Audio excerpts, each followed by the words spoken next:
مرحبا بكم متابعينا الأوفياء. باش يجيكم غير جديد اضغطوا زر الاشتراك وفعلوا الجرس باش توصلكم الفيديوهات أول بأول.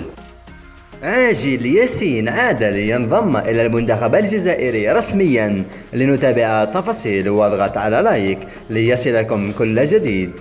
كشفت تقارير إعلامية محلية عن مستجدات جديدة بخصوص مستقبل ياسين عادل مع المنتخب الوطني الجزائري.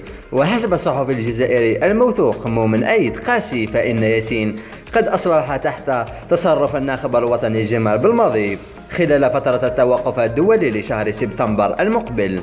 وحسب ذات المصدر فإن في الوقت الحالي تبقى فقط لياسين عدلي أن يفرض نفسه في ناديه FC ميلان من أجل الالتحاق بصفوف المنتخب الجزائري.